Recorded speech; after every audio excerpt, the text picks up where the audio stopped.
बिहार में भाषा विषय में फेल अभ्यर्थी भी शिक्षक बन गए। इस बात का खुलासा आरटीआई से हुआ है। सूचना के अधिकार के तहत बीपीएससी ने माना है कि 6ठी से 8वीं में 28 और 9वीं से 10वीं में 53 शिक्षकों की नियुक्ति हुई है, जिन्हें भाषा में 30% से भी कम अंक मिले हैं। एक अभ्यर्थी के आईटीआई मांगे जाने पर आयोग ने स्वीकार भी कर लिया है और ऐसे अभ्यर्थियों का नाम भी जगजाहिर कर दिया गया है। सवाल यह उठता है कि नई शिक्षा नीति के तहत स्कूली बच्चों को स्थानीय भाषा में पढ़ाने पर जोर दिया गया है, लेकिन जब आरटीआई के खुलासे से सवाल उठते हैं। ज्यादा जानकारी दे रहे हैं संवाददाता रजनीश कुमार।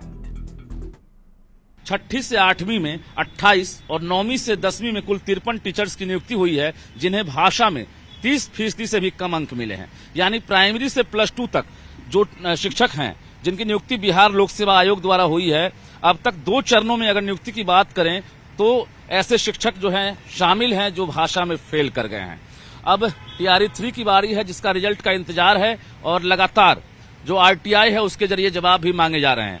अगर बात करेंगे तो एक अभ्यर्थी की ओर से आरटीआई के तहत ये जानकारी मांगी गई थी, जो कि 27 अगस्त का हवाला दिया जा रहा है, और 6ठी से लेकर 8वीं तक में गणित और विज्ञान विषय में जो भाषा अर्हता है उसमें 30% से कम अंक प्राप्त करने वाले जो सफल उम्मीदवारों की संख्या है वो 28 है।